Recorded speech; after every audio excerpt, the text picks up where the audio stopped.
Welcome to Transforming Work with Sophie Wade, exploring the future of work. Find out what's going on in our multi-generational distributed organizations. With a new tech and talent focus, discover what you need to know to stay upskilled and relevant and ensure your business keeps its competitive edge.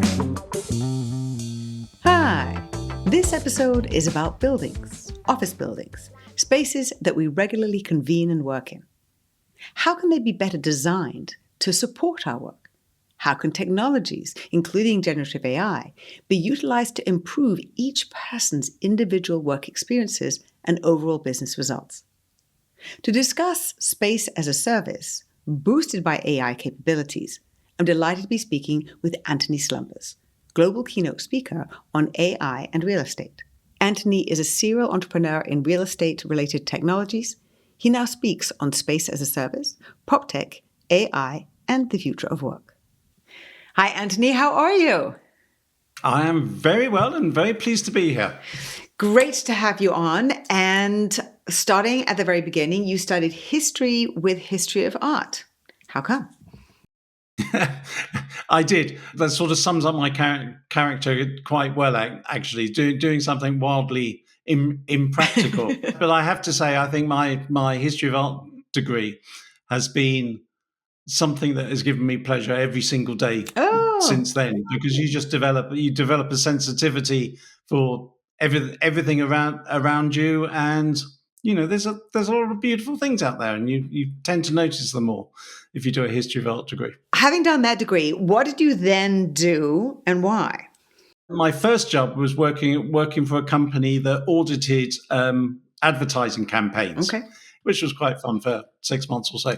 And then I'd written to a whole load of galleries before I got that job, just asking for a job. And then I got offered a job with probably the leading European 19th century European non-impressionist gallery in London, in Belgravia. So I went and worked in a gallery for quite a few years. And then very bizarrely, we were involved with a client who, it's a very long story, in a nutshell, gave us loads of money to go and spend on property. Okay. This was the end of the 80s property boom. Okay, got it. And obviously in an art gallery, you meet a lot of very wealthy people. Mm-hmm. So this chap actually just gave us loads of money to go and sort of pre-buy all these schemes. So I got involved with that, and then we also, this is very strange, developed a block of flats on Wimbledon Common, and essentially moved into property in that way. And then it all went to cock 92, I think it was. Or was it 92? Yeah, 92. And everybody said, there was a saying at the time, stay alive to 95 in the property business, which was pretty much true. Okay. And then January the 7th, 1995, on my birthday, I went into the first internet cafe in London and thought, oh, blimey, this is going to be really good for real estate. Okay. Because you're dealing with lots of parties, lots of documents, lots of images, and everyone's all over the place. And so this is something you can coordinate it from. So I thought, well, I wonder if I could do this. So even with a history of art degree, I looked up, well, how do you make these pages? What is this stuff? Right. And of course, it's all HTML. But in those days, right at this time, the entire specification for HTML was 36 sides of A4 paper. That was it. Everything you could do on the web was on 36 sides. You couldn't, at that time, you couldn't even left a line. You couldn't even center images. So in a nutshell, I then basically learned how to code just by osmosis. As it got more complicated, you could do more. So I then ran a web agency for about 10 years. You had a web agency mostly focused on real estate? Yeah. All with commercial real estate customers. So I did a lot of companies' websites, and then they're internal. Yep. They used to call them intranets, and ran them for about 10 years or so.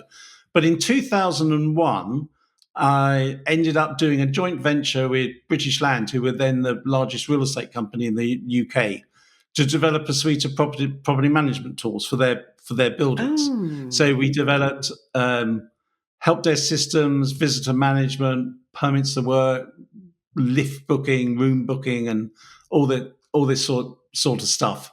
Prior to COVID, there was quite a lot of flexible working. People were already starting to work from home. And because we already had laptops, we already had smartphones. What were some of the changes that you saw, but with this very much this technology hat on, as well as deep in the real estate market, really always envisioning what the possibilities were with technology? What were you imagining prior to the pandemic that was going to be possible? Millennials had been pushing for, location agnostic work before that, and obviously, AI hadn't really sort of showed its face on the consumer market. But I started my blog in 2013. Okay. And it was during that first year that I started writing about space as a service. So if you like, I coined the term space as a service. You did? So and I always use hashtag space as a service. Well, there's another chap in New York who reckons he coined it, but we've decided we both coined it. What's so important to me about that is that it's such an incredibly different mindset for real estate people.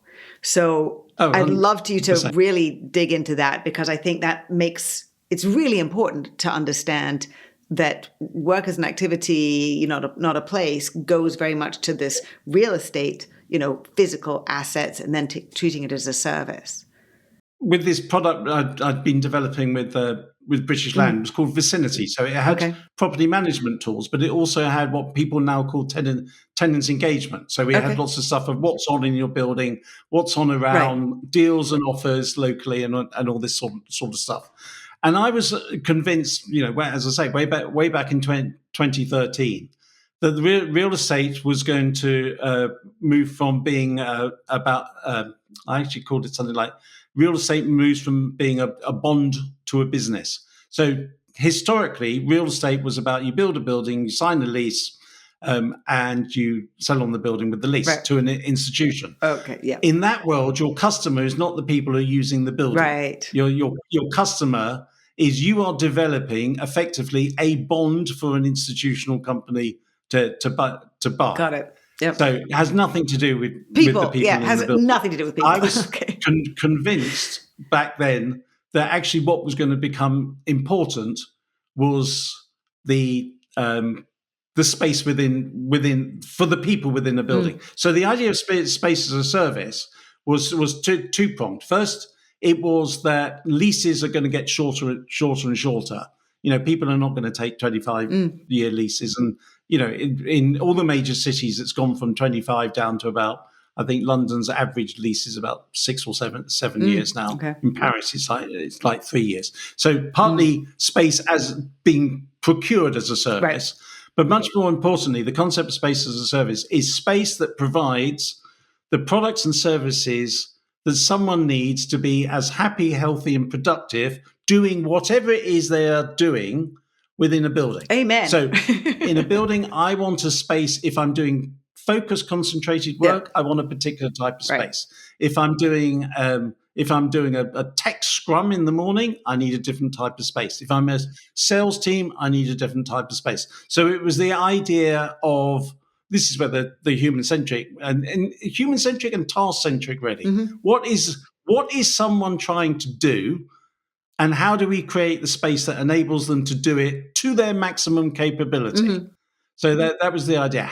And the idea of happy, healthy, and productive is actually pure Adam Smith, really. Yeah. From an employer's point of view, what you really want is you want your expensive employees to be outputting the best that they can do all the time. Sure.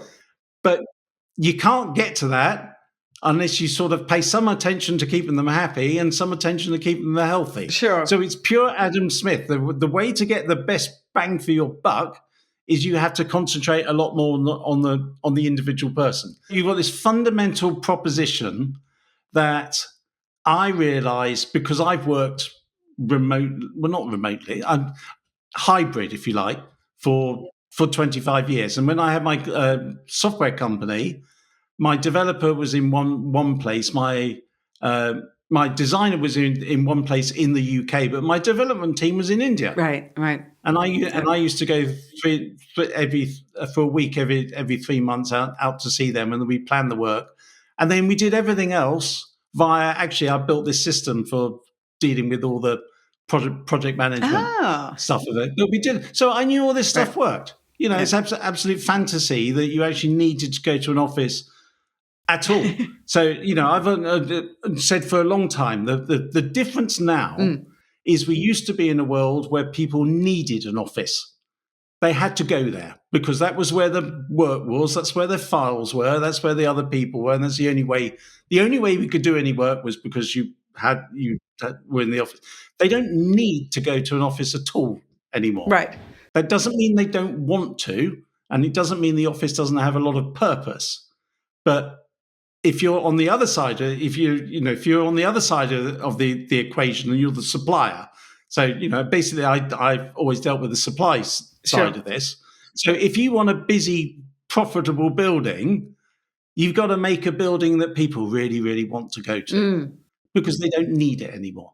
And that's a completely different mindset. The fundamental change has to be with the real estate to be thinking about, it's not that bond. They're not just passing it off. They have to be thinking about the functionality and features and experiences.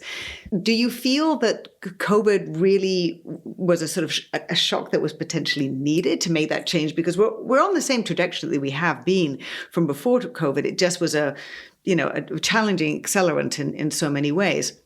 Are most real estate developers, and are they there yet? This is one of the fundamental challenges, I think, because the mindset of not just leaders within organizations, but very much the people who are providing these buildings have needed to shift. And it was easier for software developers to have a sort of, this is a product, I'm going to sell my product, to software as a service.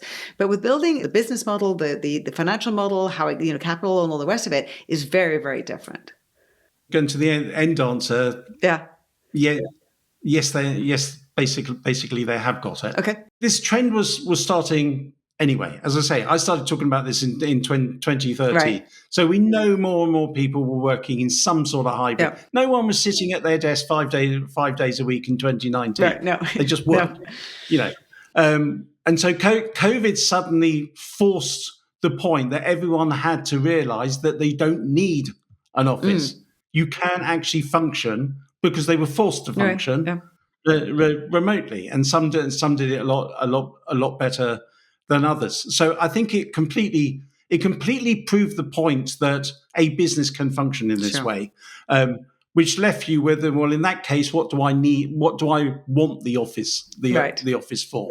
One of the things that really, really annoys me is actually on the corporate side of just how poorly most companies have managed hybrid. They had 2 or 3 years of COVID to learn how to do it. And now they do, and it's even now people are saying, "Oh, well, our management doesn't know how to manage." I think, oh, for God's sake, you've had all this time, and it's all a management, as you know, it's all a management problem. It's frustrating. Can work perfectly well. But going back to the real estate, the point now is that there's only 2 types of real estate office that anyone wants. Yep. So the first off, there's the top end, maybe the top 10%, the prime A-class, top of the market buildings, which are mainly occupied by multinationals. They have all the bells and whistles, and they're fantastic. Right. And they operate as space as a service, even if they're on a lease. Okay. That's just the way. So there's the top end of the market. And then there's the flex space providers who are doing really well. The good flex space providers are really busy. In terms of product market fit, the top end's got product market fit.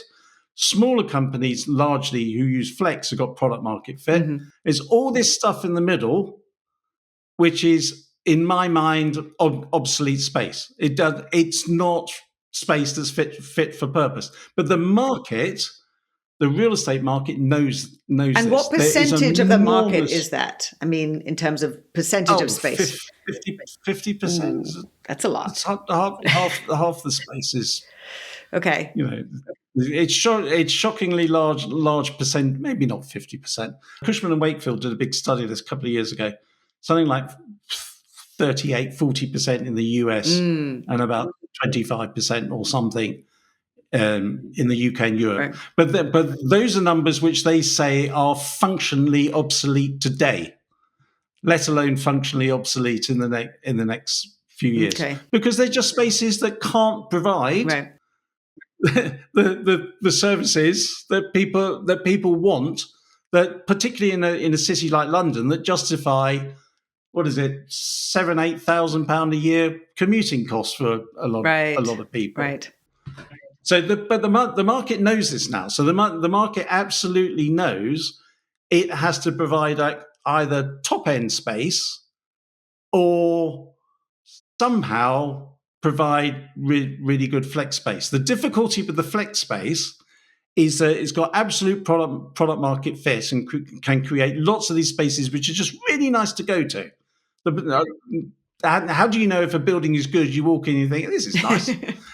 As opposed to, you walked into so many offices before and you just, your spirit just walks out the door. Right. The difficulty at the bulk end, if you like, which is the flex, is it's operationally expensive to deliver. So it's actually quite hard to make a profit out of it. So the market sort of knows what it wants. But the pricing hasn't adjusted. We've all got Ferrari tastes with Skoda incomes, sort of thing. So the market knows what it wants. So from the industry's challenge is, how do we provide these quality of spaces more economically? So where can the cost be taken out of things? So now let's add the huge technology component, because I know that you are so focused on both technology and within technology, AI. I watched this very interesting speech that you gave at Proptech in 2024, and you really make a point of distinguishing between predictive AI and generative AI. For the average employee, worker, executive, manager, why do you make such a point of distinguishing between the two? One is the technology that the average employer can use immediately, and one is not. I've been talking about predictive AI in real estate for years. There's actually another talk of mine on YouTube called AI in real estate, which I gave in 2017, and I had 18 areas of real estate which were perfect for predictive AI, and largely none of it has happened. Because with predictive AI, you genuinely need a lot of data to build the models on. Because the whole idea is you're looking at everything that happened in the past and projecting out. Looking for patterns and going, well, because that happened, that's going to happen. But that's no good. If you've got 100 records, that's no good. You need 1 million, 10 million. Got it. You need lots. So in many cases, you cannot use predictive AI. As it happens, increasingly within buildings, you can use predictive AI, because buildings throw off a lot of information. Interesting. How am I performing? How is the air conditioning performing? What's the light levels? What's the noise? What's the CO2 levels at a granular level all around the building? So a building now, a good building, knows exactly how it's performing. It's like a top end athlete, knows exactly what is happening everywhere. And once you do that, then you can develop spaces which are much more tuned for different people. But generative AI is much more of a thinking partner, and it used to be described as like having an army of interns at your disposal that you just ask for lots of. That's unfair now, because the quality is way above an intern. So it's at least like having an army of peers you can play with, and there's just so much you can do across anything that involves language, code, or audio. You can do things with generative AI. Mm-hmm. There's just so many things you can do with it, straight out of the box. So I'm 100%, 1,000% on the same page with you in terms of human-centric ways of working. And you are very focused on the human-centric Proptech, and you have 6 pillars, which I really liked, and the different elements that you have in there, including community and connection, flexibility and adaptability. I'd love you to explain the shift towards thinking about how to be offering buildings that are able to support employees. At a base level, we need a lot of technology in order to try and give us the capabilities that we need to support us and help our well-being when we're dealing with all the stress of everything that's changing at the same time. So yes, please take us through those 6 pillars and where we are on the sort of trajectory towards achieving them. I actually start with sustainability in terms of real estate. Whatever dear old Donald and co say about it's all bunkum. You've got to have a sustainable building. No one's really going to want to fund, or no one's going to want to end up owning a building that is not a sustainable building now. Okay. So part of the reason you need a sustainable building is it has to have the technology to enable good health and well-being.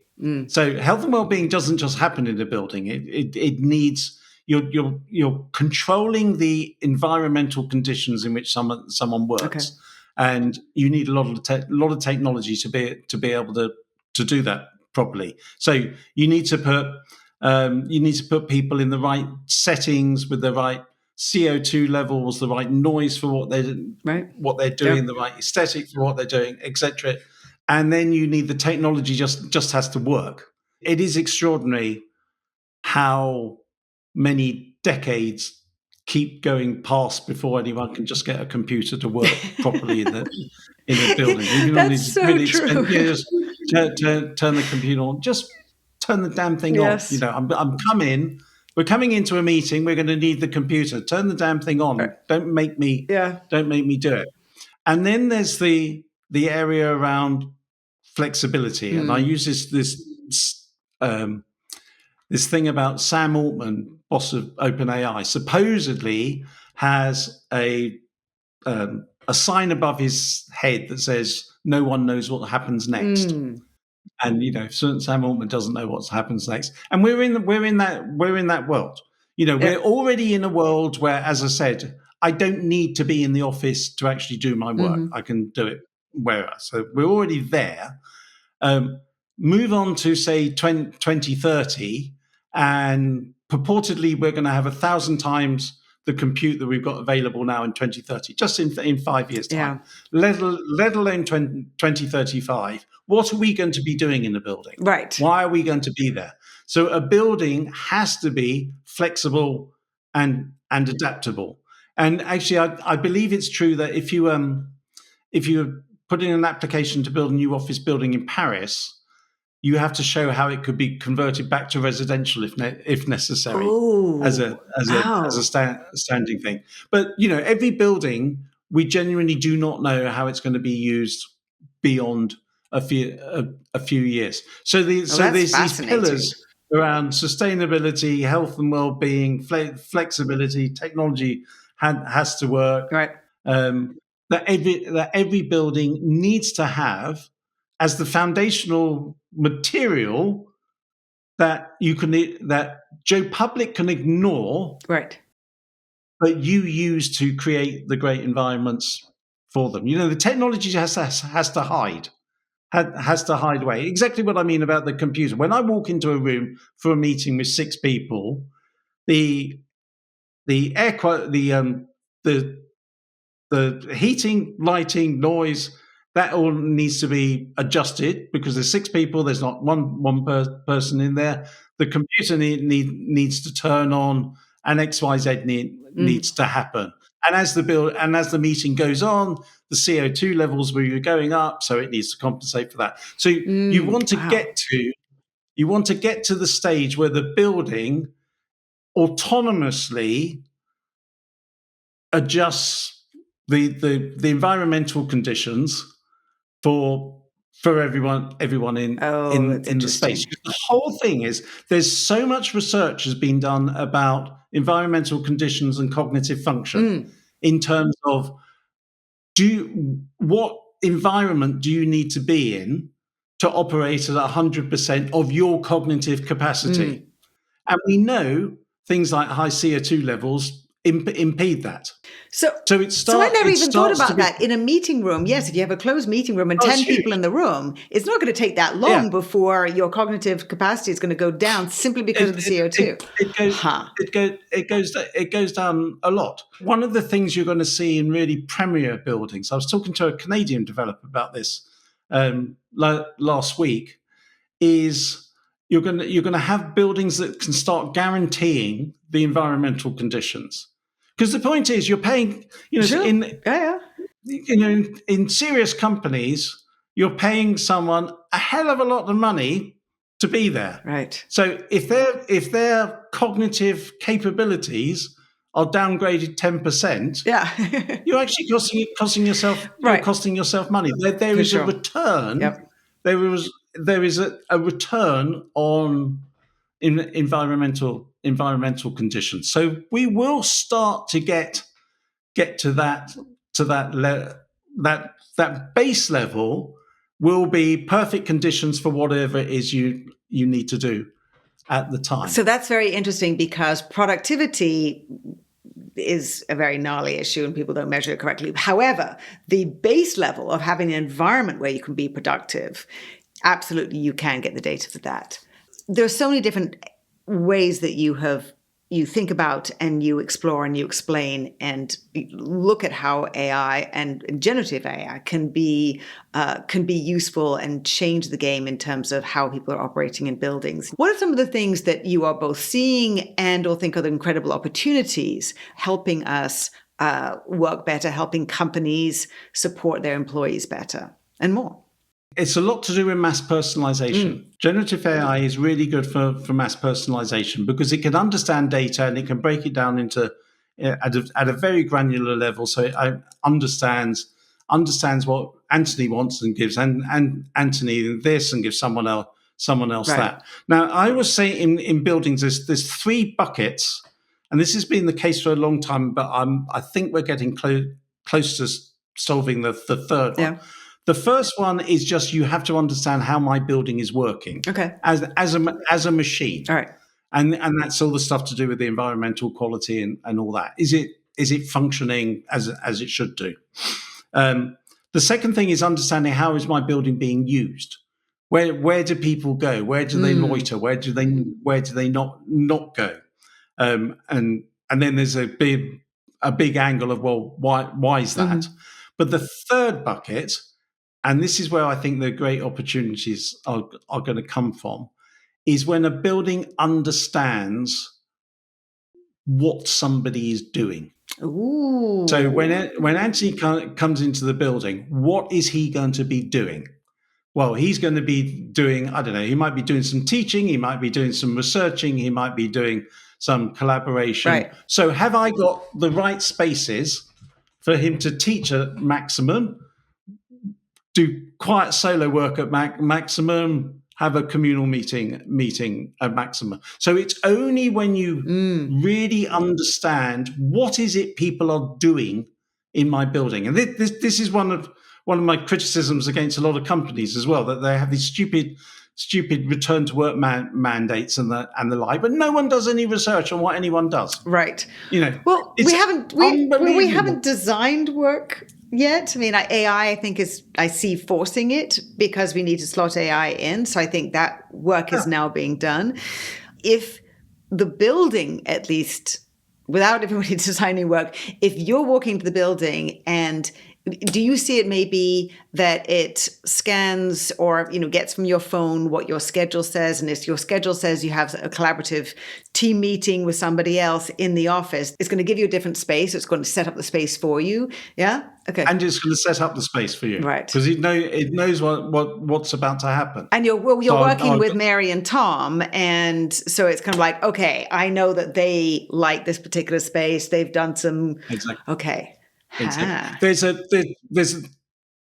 There's a problem with this. Okay. Thing, that to really do this, I need to know an awful lot about you. Yeah. And lots of people freak out with the idea of, someone knowing too much about me. So the operator of a building, and this might be a third party operator or it might be a company, right, has to be trusted. Yes. By Antony and Sophie, that I'm going to ask you for everything. I want to know everything you do at all times. And the reason I want to know that is because if I know that, I can then provide you with X, Y, Z. And Antony and Sophie have got to trust the person consuming all my data that they are doing it to my benefit. And I know this is an area you deal with a lot. If you have a low trust, it's interesting if you look right. at different societies. So if you go to the Nordics, generally speaking, are a high trust society. Sure. They generally trust their fellow man to not be an arse. Right. America is quite a low trust society. They right. sort of assume that their fellow man is going to be an arse.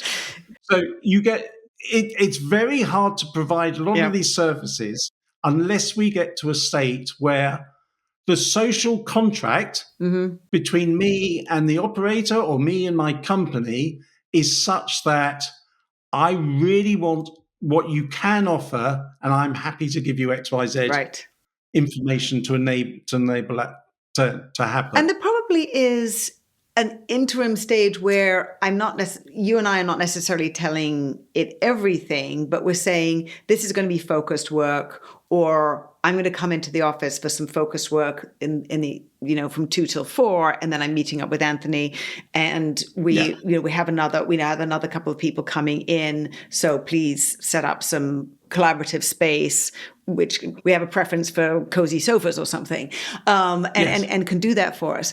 So I think, there may be an interim which can get us comfortable with it. That could be anonymized as well. Right. Because you could build a whole series of personas. Yes. That Antony fits in this bucket, Sophie fits in that bucket. Oh, I like that. And we can do it's the opposite of I used to have real rows with people advocating, and this happened during COVID. Do you remember they used to do this? Add this software to people's systems that tracked everything they were doing and tracked their keyboard. Well, that happens a lot in the States.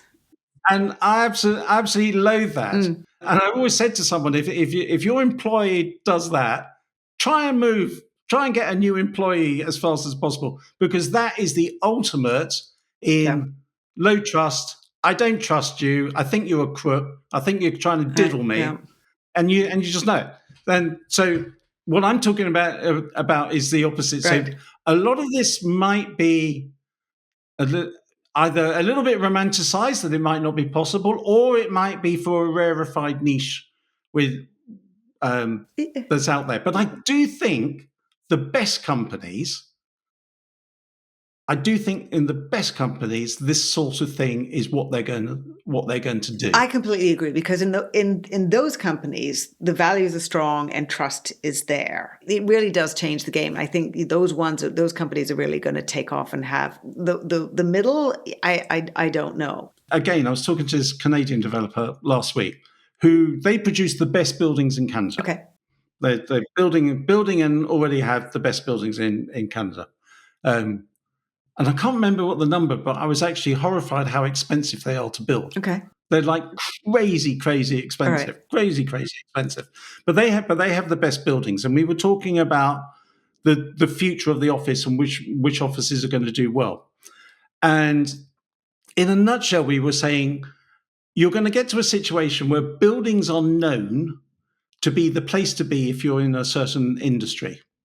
So if I work in marketing, or I work in consultancy, or I work in software, Right. that's the building I want to be in. Oh, like Because that particular building. That particular building. Because partly I know that has everything I need to operate at my maximum. But the other thing, Okay. and this is where I think this is going. I wrote an article a while ago called "Real Estate as Maven." So the idea of a maven is a connector, isn't Right. it? Connects people. And I wrote this article, which you'll find on my blog index, called "Real Estate as Maven." Okay. I think it was last year. And the idea of that is that Sophie works in this building for one company. Antony works in this building for another company. They don't know each other. Right. But the building knows that Antony should meet Sophie. Ooh, that's so Somehow. interesting. Because we have similar interests. We might fit into the same persona. We all like doing the same side of thing. Building as matchmaker? Business matchmaker? Yeah, exactly. But it would know about the industry. So Sophie works for X company, and the building, using AI, researches that company. Right. Antony works for another company, and the building also researches that company, and they just publish a press release that they want to do X, and lo and behold, Sophie's company could help them with that. So how does it nudge us to connect? Does it is it suggestive email, or does it push us? Does it shut down the elevator when we're going, the lift? We're like, oh, look, I know that you're both in the lift. Just kidding. That's the bit. That's the bit I'm not quite sure about. It might be it's able very to interesting, do though. it. It might be able to do it through the internal building app, right? Because every good building has a good app. That not like Tinder, but it might say there's 3 people we think are interested, and we'll just do a little profile, or here's Sophie's LinkedIn, and we might not know that it's the building doing that versus our companies. It might be we might just kind of like, oh, look, there are people in your building because there are building communities developing now, trying to create community connection among all the different companies in the building, which goes exactly to what you're saying. But that might be through the way the building is activated. It might be through the events program. Right, exactly. It different might ways. be through, I don't know, the building could offer lunch and learns. Yeah. So the building could invite 12 different people. I don't know. The company subscribes to this service where we try and do sort of matchmaking within the building, and they will pay for lunch. So hang on. Here's 12 people, and we're So you're saying that the building could then be coming up with ideas, then engaging or saying to one of the building, there's a building fund that sort of says, I think you need to engage an event organizer to put these people together. So humans actually put the thing together, but yeah, because this is one of the things that AI is really good at. Right. So I can do nightly research, well, not nightly, quarterly research on every company, so I know what's doing. And then most of the people are all going to be on LinkedIn, and they're going to be on social media. Right. And again, you can anonymize all this. If you don't frame it, if you don't tell the right story, this looks like the worst sort of pantechnicon you can imagine. But a building should understand the wants, needs, and desires of the people who use them. Think of somewhere like the Four Seasons Hotel. I bet they know so much about regular guests. Oh, for sure. I bet they do. Yeah. And all that thing is, here's the pillow you like, madam, and we've got a cocktail for you. So we just know it, and that's how they produce this incredible service. And no one would complain about that, because they're all kidding. It's just all wonderful. So why, the point is, one of the reasons why it will be worth going into a building is exactly for this purpose. It's part biz dev, it's part learning, it's part networking, it's part working. But I go to this building because I know I'm going to get something out of it that I couldn't get otherwise. The absolute, and I hate reading about this all the time. You read about supposedly the number of people that are completely unengaged at work. And I think that's a tragedy. Yes. It's an absolute tragedy. You know, if you're going into work, it's because you can do something there that you can't do elsewhere. And there are going to be buildings that enable you to do things that you can't do elsewhere. Have you seen these new monster screens that you put against a whole wall? Yes. And they're like Zoom rooms. Yeah, they're gorgeous. But they end up like 3D, and you're in full size. Yep.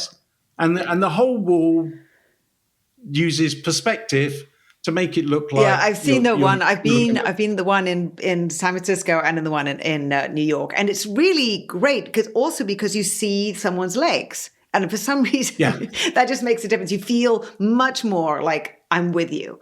Very different experience. So that's the sort of thing a building might do. Right. But I think the ability for a building to help connections. If you like, this is the AI version of the water cooler. Yes. but they're much more sophisticated. I did an event with Proptech Norway in Oslo a few weeks ago, and it was done in a building called Construction City, and it's a brand new, over 1 million square foot building, just designed for people in the construction industry. But the idea is it's from, a single person starting a company to lots of big companies, but they're all in construction. And the way the building is designed is you almost can't help bumping into people. You almost have to go through. For instance, there's a big car park, but you can't go from the car park straight to your floor, because it has this enormous atrium which they use for events. So they will only take you up to the atrium, then you have to cross the atrium to get in the other lift. And that's not annoying? It's not, because it takes you through and almost shows you what's going on in the building. So the building is very heavily activated. So the idea is we're in construction. So the only thing you're going to hear about in here is construction. And we're going to have different events and all this sort of. And I think you're going to, as I say, you're going to see a lot of buildings which are targeted, not necessarily at an industry, but at a type. Right. Okay. And at a type, and they will be very sophisticated in trying to maximize the human connectivity using the building to do it. Antony, what haven't I asked you that I should have done? The question to ask is the one that everyone asks: is what's going to happen to jobs, and is it going to take my job? Because I've got a little bit of a hobby horse about this. Okay. And again, it's a bit of a slap to a lot of corporates. A lot of companies are not honest with their workforce about why they're using AI. Absolutely. And every time I hear a senior person saying, "Oh no, we're doing it to augment our people," most of the time I don't believe them. It's the same with return to office mandates as a cover for, particularly in America, it's a good way of sacking people without having to pay for it. But in terms of jobs, the way I look at it is you shouldn't be thinking about, is it actually going to null and void that job? It's more a matter of quantity. So if at the moment it takes 100 people to generate a given level of output, going forward it might take 90 and then 80 and then 70 and then 60. So the jobs go not because AI is doing the job, it's because people get massively more productive. And the fundamental thing to look out for, and the fundamental thing I think to look for in the company one works for, and if you're that company, the sort of outlook that you need to project is my company using this technology with a view to reduce the workforce as much as possible? Or is it actively thinking, well, because we can get rid of X, Y, Z, that's going to enable us to do ABC. And it's a bit of the difference between, who knows if it's actually true, Walmart and Amazon. So Amazon are very blatantly, and to be fair, good to them, they are saying we're trying to get rid of 30% of you. That's the Amazon actually, at least they're upfront about it. They're saying they want to slim out. Well, yes. I thought they were saying that they were just didn't have to hire 500,000 more people over the next 5 years. Okay. Well, maybe that's exactly the argument I made. For a given amount of output. Right. And actually, in their case, they say they double the output and they still need a lot more. Walmart, who, believe them or not, have very specifically said, we have no intention of reducing our workforce in scale. We're actively going to look at using these technologies, and then how can we better use our people and redeploy them in other ways if that particular job gets done by AI in the future. Yeah. This is the worry, that the incentive issue is difficult in this, particularly in the US. Right. There's a huge incentive to get rid of as many employees as possible, because it just increases your profitability. You're going to be paid based on your profitability short term, and there's a very strong correlation. Particularly, it's actually happened, ironically enough, in the software industry. You know, every time Microsoft or Facebook dump 10,000 people, they go up in value. Right. So there's worrying incentives, but there's also, I think, just the fundamental attitude of a company and the leaders of that company. Are these people who are just thinking zero-sum game? Or it might be a zero-sum industry. Maybe it can't grow. So in a zero-sum industry, you're naturally going to try and reduce your costs as much as possible. Yeah. But most industries are not zero-sum. But is the management and the leaders, are they looking to build? So as an employee, do I want to be in this company or that company? Completely agree. I think it's also very tough for companies right now because it's so uncertain as to how things are going to evolve over the next 2 years, let's say. I mean, if we look even that far ahead, and therefore the uncertainty automatically, like it's only 32% of companies that actually are seeing that they're actively expect to be reducing headcount because of AI, and others are going to stay steady over the next 12 months, and 15% is to grow the workforce. That is understandable, I think, in terms of, with the amount of change that we're going through. What happens after that, of course, I think it's still going to be very uncertain then.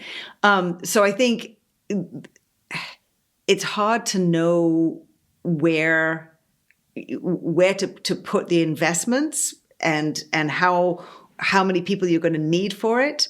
And then you also have a lot of people who are staying in organizations because they don't know which way, am I the company that is trying to do that, or am I the company that's actually, trying to grow, trying to employ. It's a kind of like, it's a difficult time, I think, right now.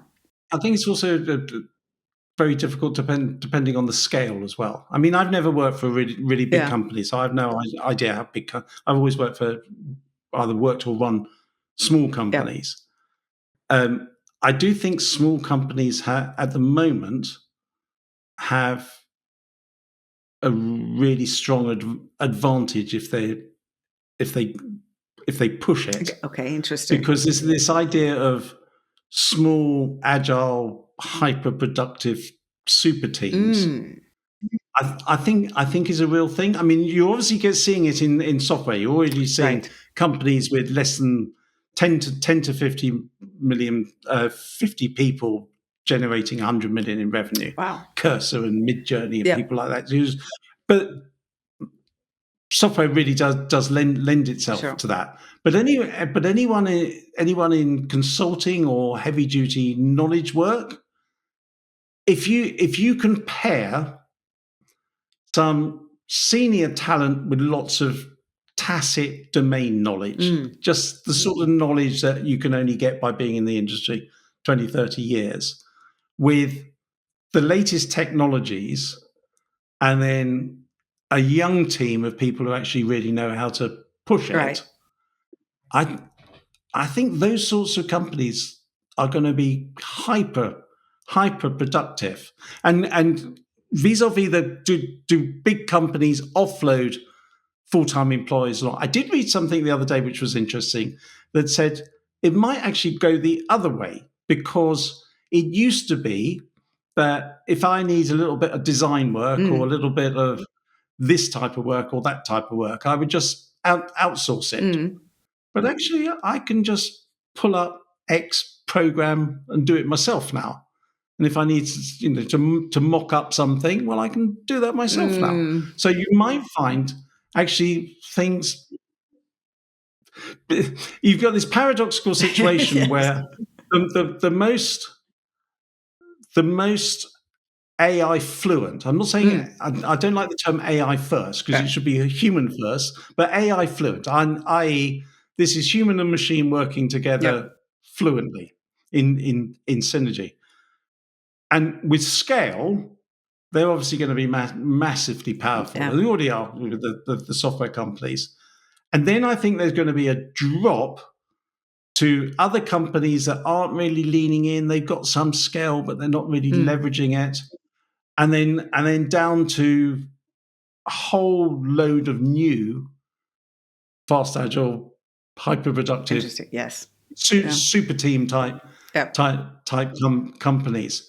What the problem is, and to be honest, I always sort of ignore this because it's like with the offices, I only really think about the good ones, not necessarily the most expensive, but the good ones. I don't pay a lot of attention thinking about the mass.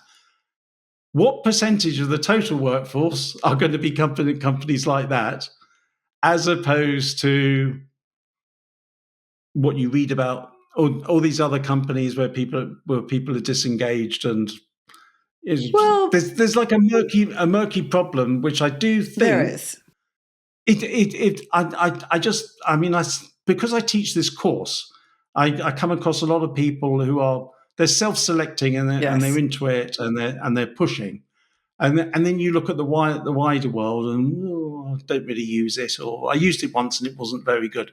And you think, oh my God, you're just setting yourself up for trouble here. Right. If you're not pushing, if you're not engaged and pushing, preferably I always say start with yourself. Forget about your company. Worry about number one.